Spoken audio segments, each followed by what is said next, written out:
끼니를 준비할 시간이 되면 바빠지는 이곳. 8,000원. 들기름 7,000원. 하이파겠다. 이거만 드릴까? 들기름 이게만 줘요. 맛있게 삽니다. 전통시장에선 여전히 현금이 많이 오고 갑니다. 만들어 놓은 물건이 그냥 팍팍 나갈 때가 제일 기분 좋죠. 그다음에 이제 손님들이 우리 집 뭐 물건이 좋다 이런 소리 하면서 또 현금 팍팍 줄 때 아주 좋습니다. 여러분은 돈을 자세히 들여다본 적이 있습니까? 돈에는 우리가 존경하는 위인의 얼굴이 그려져 있죠. 그런데 만원 지폐의 세종대왕 영정에는 우리가 잘 알지 못했던 비밀이 숨어 있습니다. 오늘 그리신 분이 친일하신 화가예요. 일제 때. 대부분은 처음 듣는다는 반응.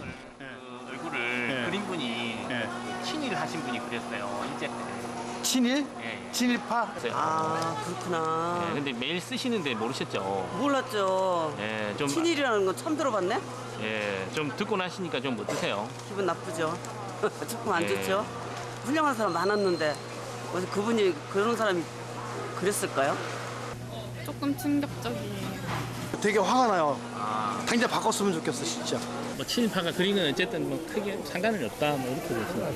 옛날에 친일파지. 지금 일본하고 우리 한국은 둘이 서로 잘하려고 애를 쓰는데 친일파 이런 거는 옛날 이야기고. 그 정도의 친일을 했다면 자기 밥 먹고 살기 위해서 한 거라고 봐야 돼. 그러니까 그걸 가지고서 지금 뭐 알고 해봐야 그 돌아간 양반을 갖다가 저기 행보하고 누가 작권 논의를 하는 이유가 뭐예요? 그거? 세종대왕의 영정을 그린 화가는 운보 김기창.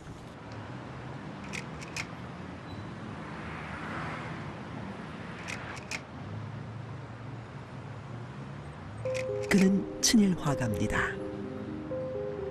게다가 화가 본인의 얼굴을 그렸다는 의혹까지 있는 상황.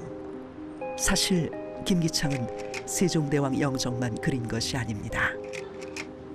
신라의 무열왕과 신라 문무왕의 영정을 그렸고 살수대첩의 을지문덕, 임진왜란 때 의병을 일으킨 조헌, 대동여지도의 김정호를 그렸습니다. 그렇다면 위인의 영정을 그린 친일 화가는 김기창뿐일까? 이당 김은호 역시 친일 화가.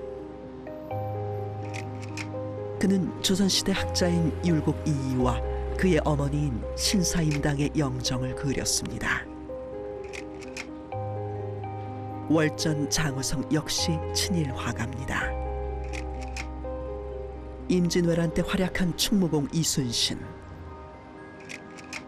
실학을 집대성한 타산 정약용, 고려의 명장 강감찬,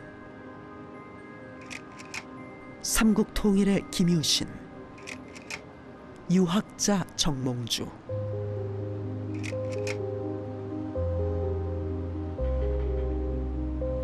그리고 독립운동가 윤봉길의 영정을 그렸습니다. 이들이 그린 위인의 영정은 모두 표준 영정.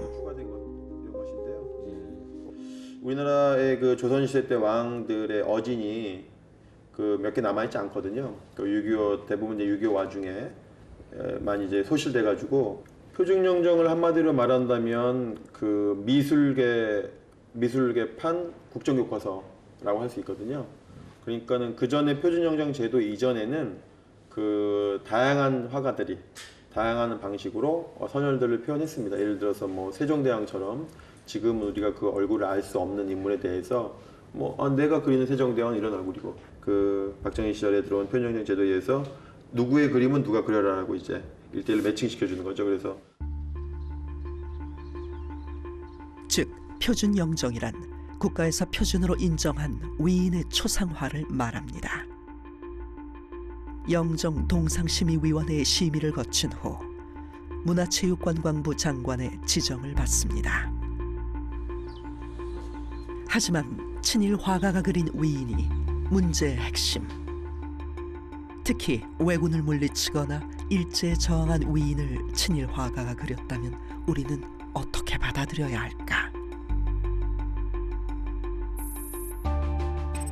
현재 국가에서 지정한 위인의 표준 영정은 총 97위. 그중 14위를 친일 화가가 그린 것으로 파악합니다. 뭐 사진이나 뭐 이런 걸 통해서 진짜 잘 만드셨을 수도 있어요. 하지만 우리가 지금 말씀드린 상식이라고 했지만 인간의 정의상 그 친일 인사의 손에 의해서 자신의 모습이 만들어지는 걸 독립투사가 좋아할까? 이제 이런 생각도 하게 되는 거죠. 결국 이분들이 이제 왜 친일 화가들을 용납했냐 그러면 결국 그 근대화라는 것이 그런 기능, 기량이라는 측면에 집중되었기 때문에 그렇다는 겁니다. 근대화의 내용이 사실은 없었던 거죠. 그러니까 잘 살면 된다라고 생각하는 굉장히 도구적인 그런 발상들이 우선됐기 때문에 결국 예술도 그런 도구적인 어떤 측면에서 이용된 것이죠.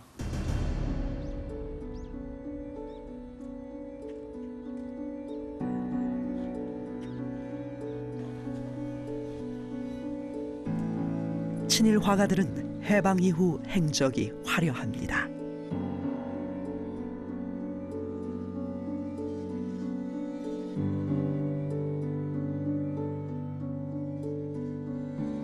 만원권 속 세종대왕을 그린 친일 화가.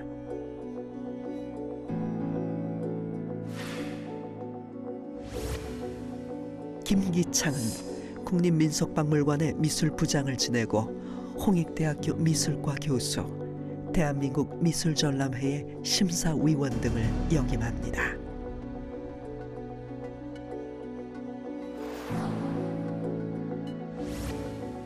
그는 3.1 문화상을 수상, 3.1 문화상 심사위원회도 위촉되었으며 문화훈장 중 최고의 영예인 금관문화훈장을 받는 등 수상 경력이 다채롭습니다.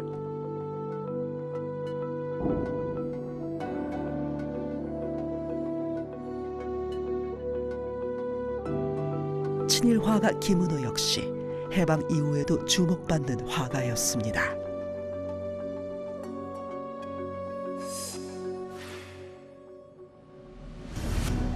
미군정 이후 대한미술협회와 대한민국 미술전람회에 주도적으로 참여한 김은호.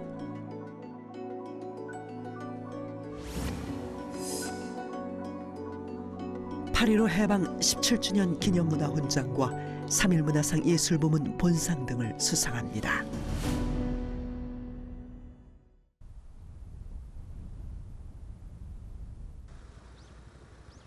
충무공 이순신, 윤봉길 의사를 그린 친일 화가 장우성은 어떠할까?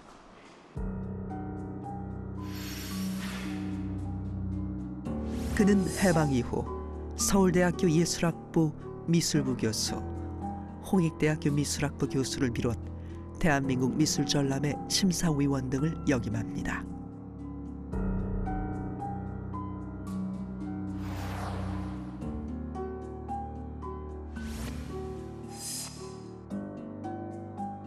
대한민국 문화훈장인 금관장을 비롯 여러 차례 훈장을 받았습니다.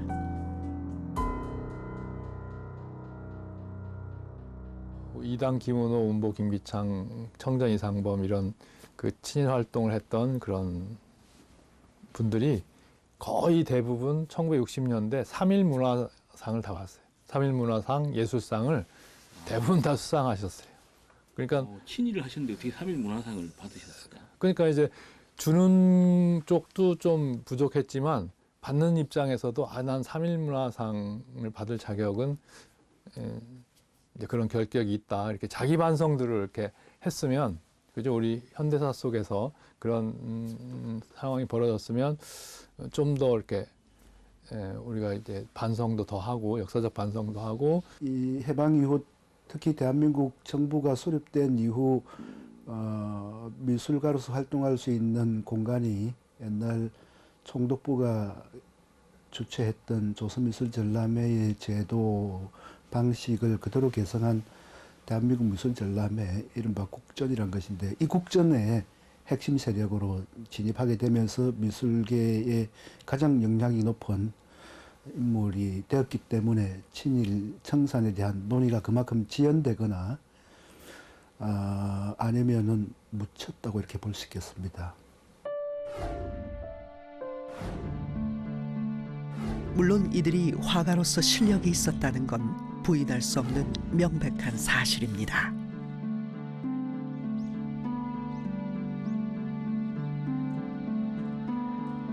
미술계의 거장으로 불리는 월전 장우성.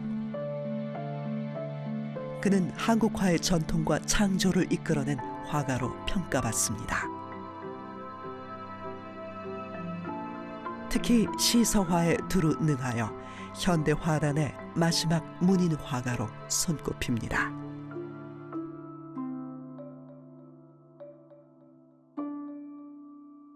어, 20세기 전에 문인화에 있어서 이제 중요한 부분이 시, 서의 회화 요 세 가지가 한 화면에 어우러지는 것이었거든요. 그래서 이게 지적인 그림을 추구하는 부분이었다고 볼 수가 있는데 이제 그런 차원에서 그림 위에다가 그런 이제 그림과 잘 어우러질 수 있는 내용의 그 재발을 같이 적음으로 인해 가지고 그림의 좀 이제 완결성을 이제 추구한 부분이 어떤 작품색의 특징이다 그렇게 말씀드릴 수가 있을 것 같습니다.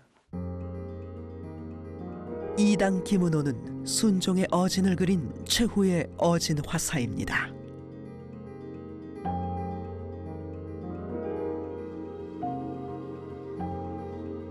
특히 인물화에 특출하였던 그 근대기 채색 화단의 대표적 화가로 불립니다.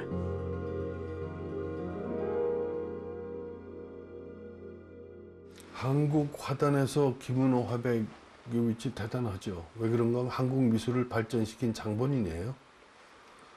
다른 훌륭하신 화가분들도 많이 계신데 우리 선친만큼 제자들을 많이 길렀다든가 이런 분은 안 계세요. 한국화의 지평을 넓힌 천재 화가로 꼽히는 운보 김기창.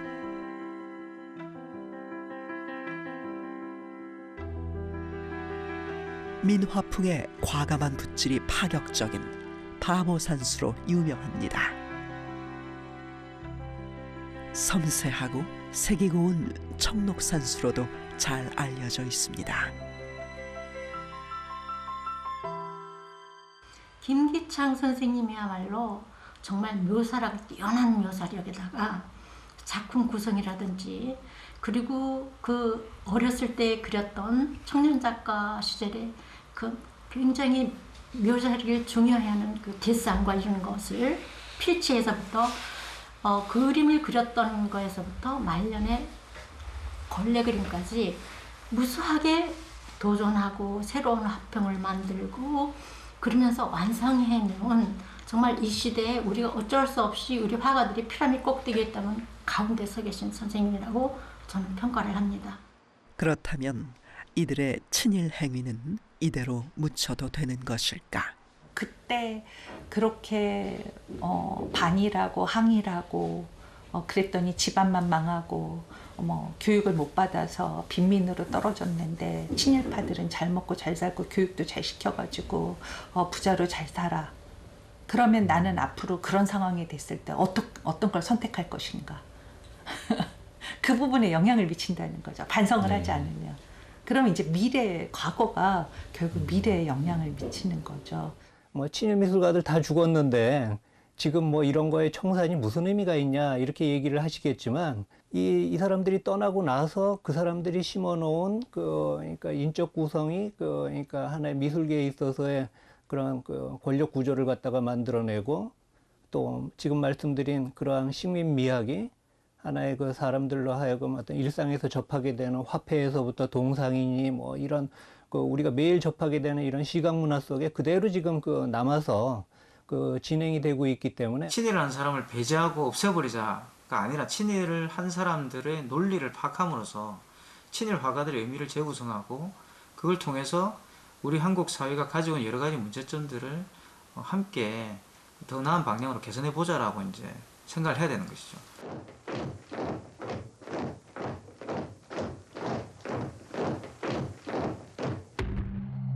일제가 대륙 침략의 야욕을 보이던 1937년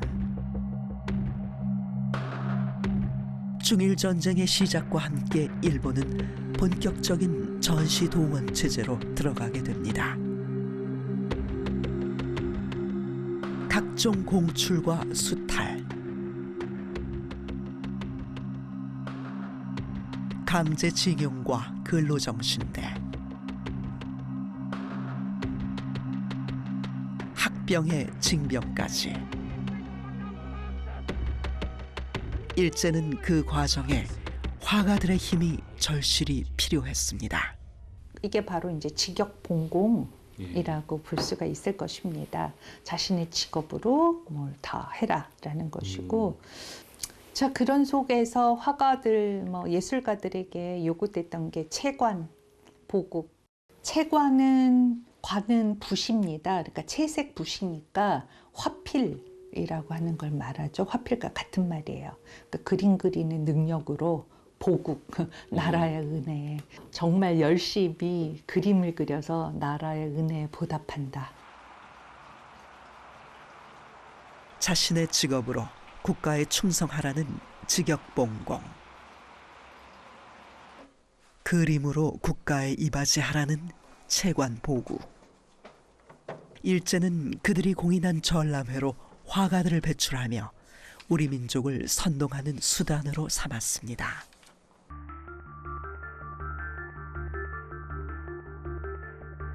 김기창은 1931년 제10회 조선미술전람회에 판상도무를 출품해 입선한 후 16회 고담으로 최고상인 창덕궁상을, 이듬해 하일로 총독상을, 18, 19회에 연이어 특선을 수상하며 조선미술전람회 추천작가가 됩니다. 이후부터 반도 총후미술전람회와 조선남아연맹전람회, 결전미술전람회에도 참가합니다.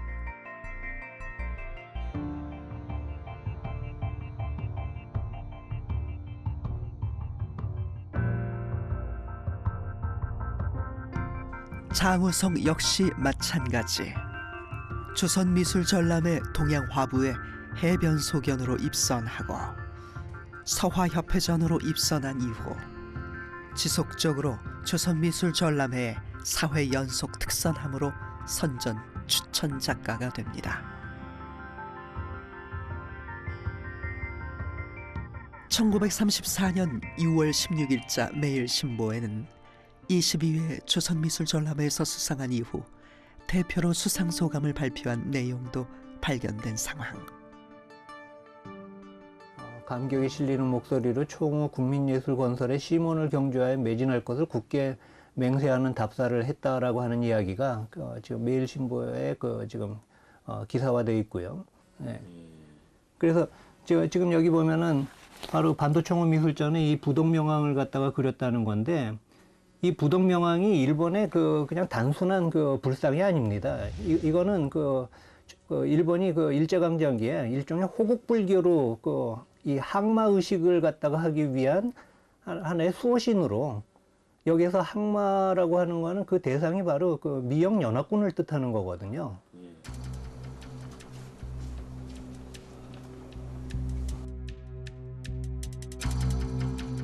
김은호는 조선미술가협회 창립위원과 평의원으로 활동했습니다.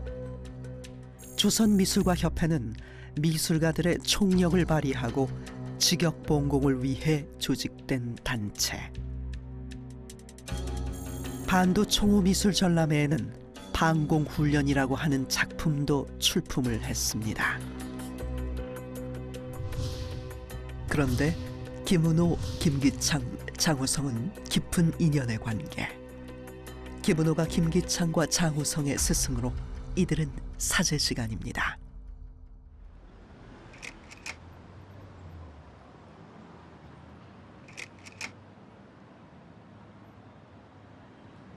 일제 말기로 넘어오면서 일제는 더욱 노골적인 친일 작품을 요구합니다.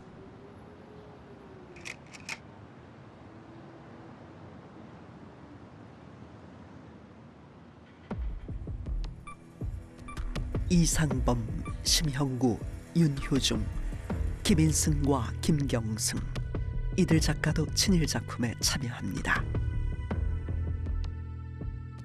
일본인과 함께 일제에 적극적으로 협력한 단체 단광회도 조직되는데,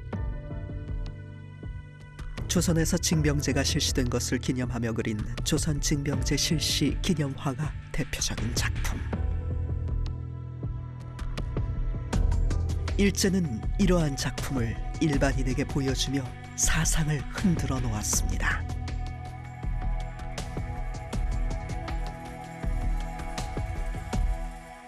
사람들은 어떤 사상이나 뭐 눈에 보이지 않는 경험 이런 것들을 공유할 수는 있지만 그것이 정확한 모습은 띄지 않거든요.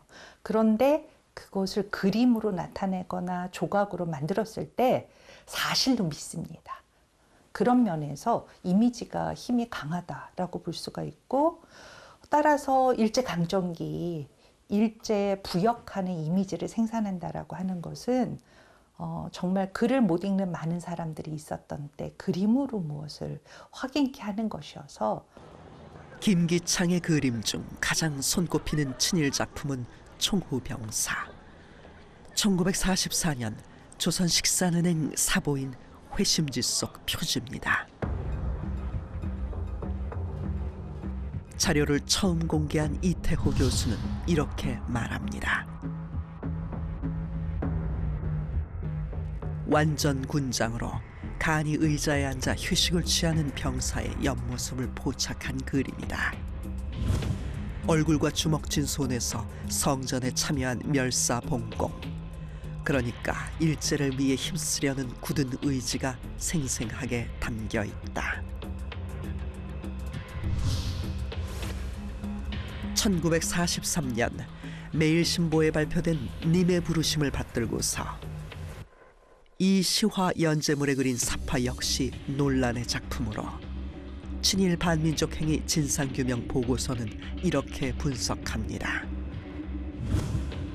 군복 차림으로 축이병이라는 어깨띠를 두른 당당한 표정의 조선 청년의 모습을 그려 징병된 기쁨을 표현하였다. 님의 부르심을 받들고서에 대한 이야기를 좀 해주세요. 그게 뭐 님이 뭐 일본 천황이죠. 일본 천황이 불러서 전쟁에 나가는 얘기예요. 그러니까 조선 징병에 자원하자라는 얘기예요. 예. 그래서 그거를 매일신보에서 이렇게 특집을 마련해서 하루에 한 건씩 친일이다라고 얘기를 하자 김기창 스스로는 말하기를 이건 아니다. 이거는 정말 이웃의 얘긴데 이 두 노인이 이제 늙어서 아들을 낳았다. 그랬는데 그 황병으로 나갈 수밖에 없어서 그때 그런 어떤 슬픈 상황에 대한 것이다 라고 얘기를 하고 있거든요.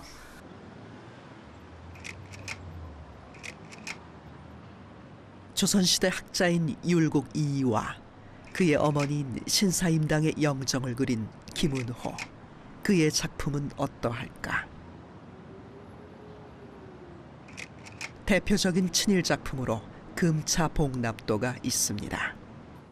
이당 김은호가 당시 그 최고의 친일파 귀족이었던 윤도경의 처가 이제 애국 금차회, 애국 부인회의 이제 회장이었는데 그들이 애국 부인회에서 이렇게 모임에서 금비녀, 그다음에 금부치, 돈 이런 걸 모아서 이제 일본군 사령관에게 이제 국방 헌금을 내는 그런 과정을 이제 그림으로 그려서 이제 천황에게 보낸다 그러고 그게 이제 매일신보에 나오고 이런 걸 통해서 이제 화가로서 이제 그 사회적 뭐라 그럴까 출세, 세속적인 출세죠. 당시 김은호의 금차복납도는 사회적으로 굉장히 주목을 받았습니다. 그만큼 일제에는 중요한 의미가 있던 금차복납.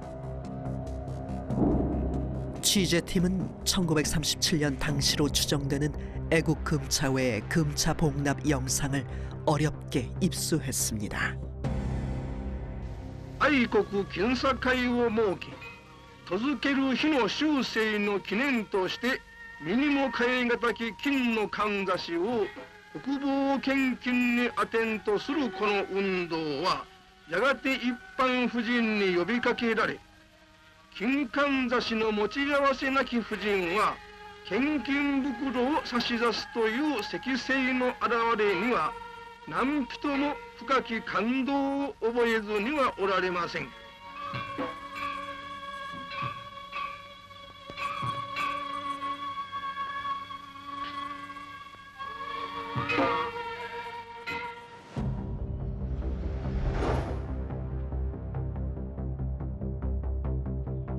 여러분이 보시기에는 어떻습니까?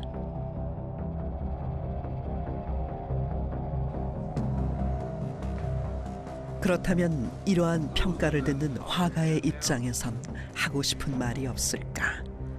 친일 화가의 관계자를 만났습니다. 저는 친일하지 않았다고 단정짓지는 않습니다. 그 격동의 시기에 정말 비참한 시기에 살아내야 했던 우리 백성들이 겪었던 슬픔이에요. 자발적으로 나가서 그런 운동을 했겠습니까? 그리고 즐거운 마음으로 했겠습니까? 저는 거기 그 살아냈던 우리 민족의 아픔이나 백성들의 그런 고뇌는 정말 생각해주지 않고 이렇게까지 정말 가혹하게 할 수 있는가? 친일파라는 누명을 쓰면은 다 의미가 없습니다. 그 친일파라는 그 이제 누명이라고 보시는 그렇죠. 입장이죠. 누명이죠. 네, 그 누명입니다. 그 3.1운동 때 3.1 그 독립신문 독립신문 돌리다가 잡혀가지고 핍박도 받으시고 서대문 형무소에서 복역하셨어요. 이게 좀 어떻게 보면은 이제 국가에서 이제 공식적으로 그 부분을 이제 인정을 하고 있는 부분이 아닌가. 누가요? 그러니까 이제 김은호 그 당시 선생께서 누가 했었는데 그거를 한 사람들이 그 당시 사정 아무것도 모르는 사람들이 했어요. 그 진상조사위 조사관들이요? 뭘 알아요 그 사람들이 지금 태어나서 그 당시 삶을 알아요?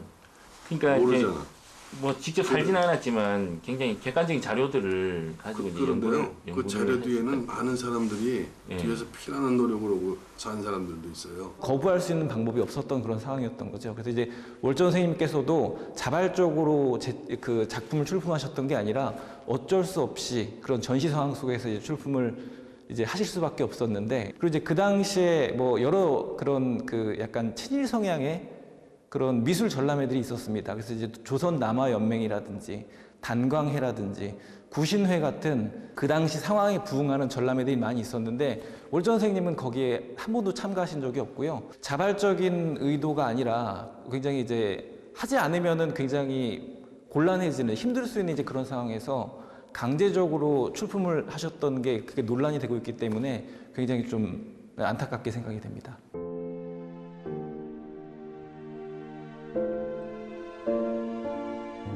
그렇다면 그들의 친일에 우린 어떠한 생각을 해볼 수 있을까? 1930년 이후에 중일전쟁, 만주사변과 중일전쟁을 전후한 그 시기에 일본은 팽창정책이 아주 노골화됩니다. 그러니까 일본의 시대가 갈 것이라고 누구도 생각하지 못했을 거예요.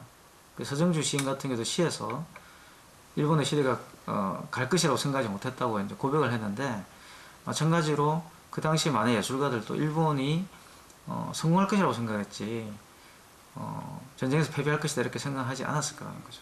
그런 것들이 어떻게 보면 이제 그 예술가들의 어떤 시대 정신이라고 부를 수 있는 것들이 굉장히 한계가 많았다. 그러니까 예술 세계라고 부를 수 있는 것들이 미술은 무조건 이제 그런 선진 문명이고 그 미술의 어떤 소임이라는 것이 국가에 충성하는 것이라고 생각했다는 것 자체가 한계라고 볼 수가 있는 거죠. 친일 화가의 역사의식을 드러낸다는 작품이 발견됐습니다. 바로 김기창의 적진육박입니다. 적진육박은 김기창이 그린 또 다른 작품과 비교되면서 더욱 논란을 일으킨 상황. 해방 이후 김기창이 그린 적영이라는 작품과 함께 문제가 제기된 것입니다.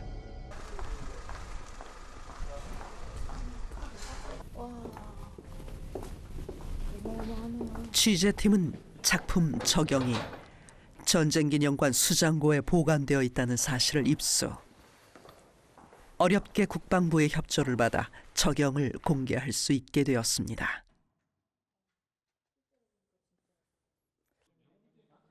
뉘어 있는 상태로 마주하게 된 적영. 그 전에 방송에 공개된 적이 있나요? 이 그림은?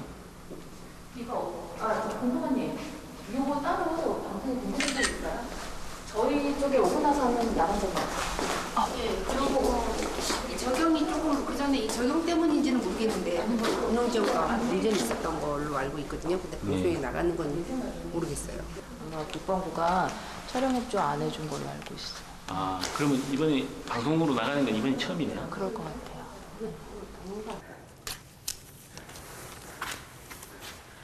네, 210. 세로가 2m 92. 폭 2m, 높이 3m가량의 대작. 적영은 김기창이 베트남전 종군 화가로 참전한 후 베트남에 파병된 국군을 그린 작품입니다. 그래서 이제 몸을 숨기고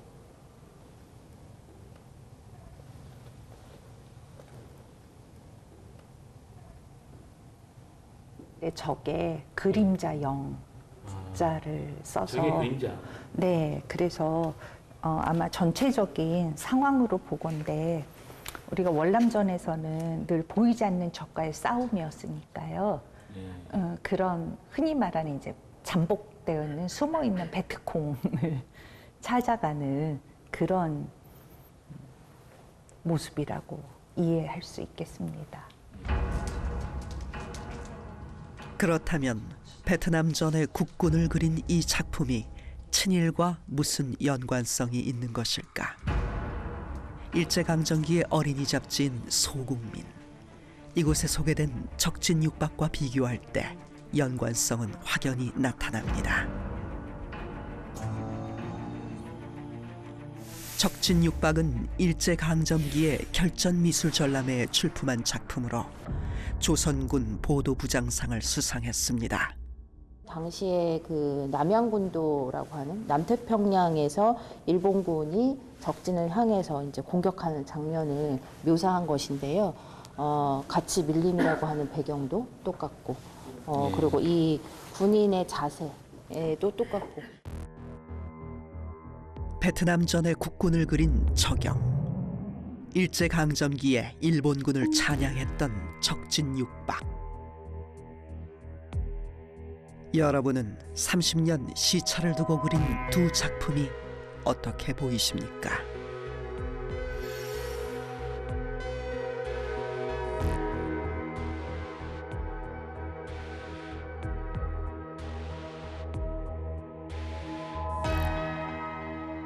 자기 표절을 한 거잖아요. 그러니까 자기 표절된 작품을 우리가 그동안은 전혀 모르고 이 작품이 한국 국군의 어떤 용맹한 모습의 한 단면을 기록한 그림으로 알고 있었는데 그렇지 않은 씁쓸한 현실을 이제 우리가 역사적 사실을 알게 된 것이니까 그런 부분들이 어떻게 대중에게 우리 국민들에게 소개가 될 것이냐 이 작가에 대한 작품의 하나로서 그런 부분들은 고민이 됩니다. 회화뿐만 아닙니다. 조각도 친일파 논란이 있습니다. 독립운동가인 백범 김구 선생의 동상을 친일파가 만든 것. 지금 여기 1969년 그 조각 김경승 지금 돼 있죠. 예. 이건 정말 그 우리 사회가 정말 반성하고 이건 그 후안무치의 삶을 살고 있구나라고 하는 결정적인 어떤 증거라고 볼 수가 있어요. 그러니까 이런 분들에 대해서 그 우리가 그 살아 생전에도 그 제대로 대접을 하고 또 이러한 정신들을 갖다가 후대에 기리게끔 그 해야 되는데 지금 이런 식으로 이분을 갖다가 기념하게 한다 그랬을 때 그 과연 뭘 기념을 갖다가 할 수 있을지 이거는 차라리 그러니까 모욕을 주고 그 욕먹이는 일이거든요. 이런 일은. 친일 인명사전에서 김경승은 일제 동아시아 건설주의를 웅변, 후방 총동원을 고무시킨 인물로 거론됩니다. 해방 후 백범 김구뿐만 아니라 안중근, 안창호 등 독립운동가의 동상을 만든 김경승. 이순신 장군의 여러 동상과 세종대왕의 동상도 만드는 등 작품이 많습니다. 조각 분야의 독보적인 인물이라고 해도 과언이 아닌 상황. 특히 이제 그 김경승 이제 조각가거든요. 그 친형이 이제 김인승인데 그 형제 친일파라고 할 수 있죠. 김인승, 김경승. 형인 김인승은 이제 미술 회화를 그린 분 화가고 동생 김경승은 이제 조각을 했는데 그 당시에 애국위인 조상위원회라고 하는 그 조직이 만들어졌고 그 위원회 위원장이 이제 김종필 씨가 그 당시 위원장이었는데 그러면서 각종 지금 우리가 많이 볼 수 있는 독립운동의 동상을 60년대에 많이 만들게 되는데요. 그 당시에 이제 거의 뭐 김경승 씨가 독보적으로 많은 동상을 만들게 되죠. 사실 김민수 교수는 친일 미술가 문제를 제기했다, 수모를 겪었다고 말합니다.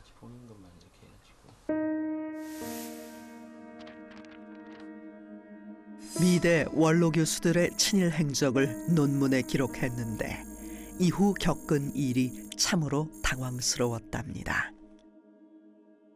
당시에 그 학장으로 계셨던 그 분이 그 저를 학장실로 그 호출을 갖다가 하는 거예요. 오라고.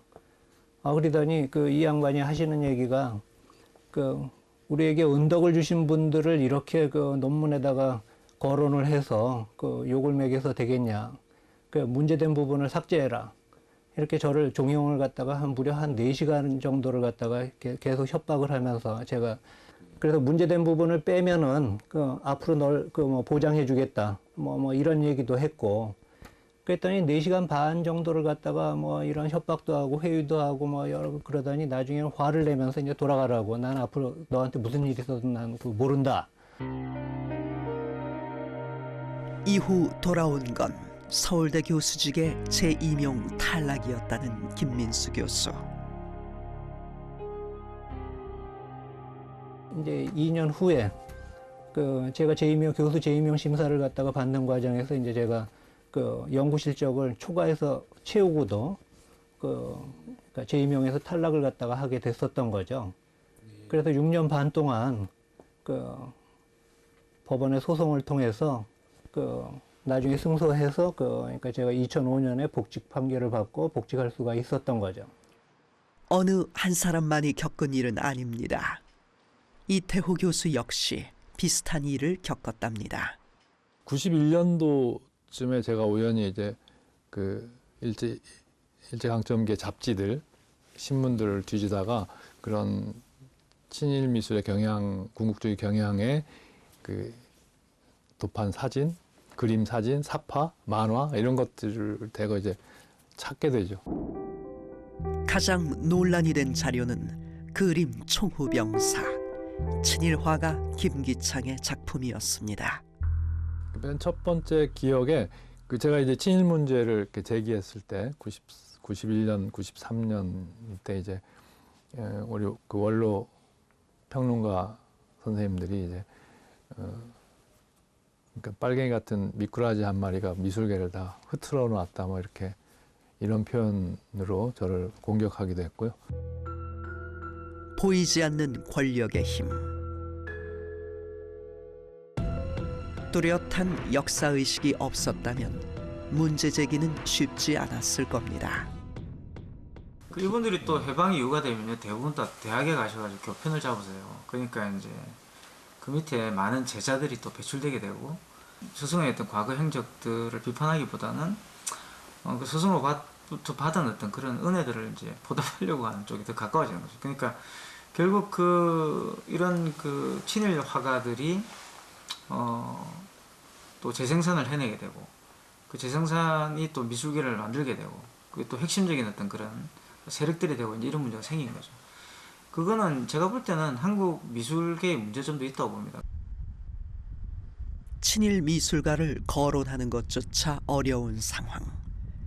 그렇다면 해당 기관은 친일 미술과의 표준 영정을 어떻게 생각하고 있을까?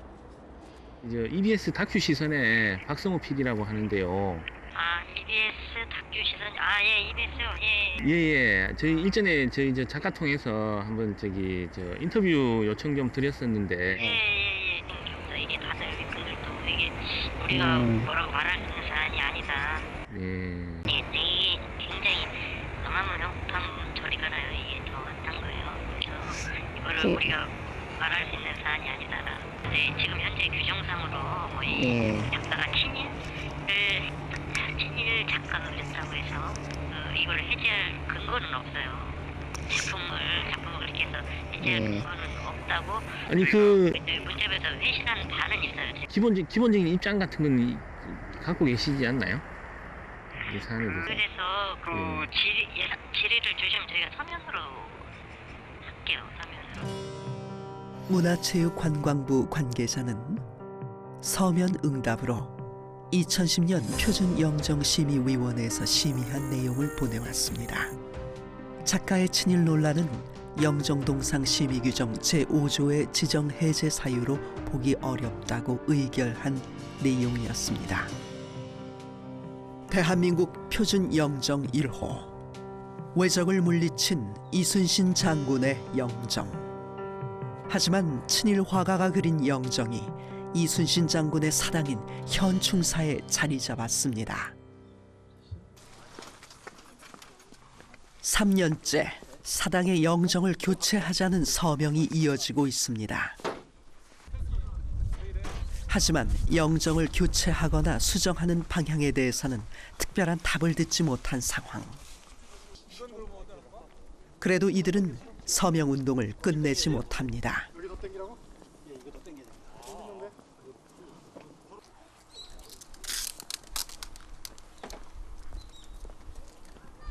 그러니까 지금 멀리서도 막 전국 각지에서도 오고 심지어는 해외에서도 오시는데 이순신 장군의 이 영정이 우리나라 표준 영정 1호거든요. 근데 이 그림분이 이 친일을 했지만 또 그 당시에 그 그림 복식하고 맞지 않기 때문에 또 친일을 했고 이순신 장군은 일본과 전투하면서 돌아가셨고 이런 분들을 모신 사당인데 일제를 찬양하던 도저히 친일 화가의 손으로 그려진 어울리지 영정, 않는다고 보는 겁니다. 여러분들의 서명으로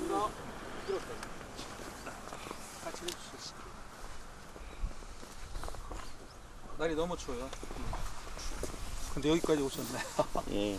아 진천에서 오셨어요? 예, 이거 설명하려고 왔어요. 오! 감격입니다, 감격. 이순신 장군의 영정을 친일파 그렸어요. 아 이런 일이 있었어요? 예, 그 어이없는 일이죠. 오 그래요? 예. 교체해야 그래서 그걸 바꾸자는 서명을. 서명을 하고 있는 거예요. 아이들한테 꼭 설명해 주세요.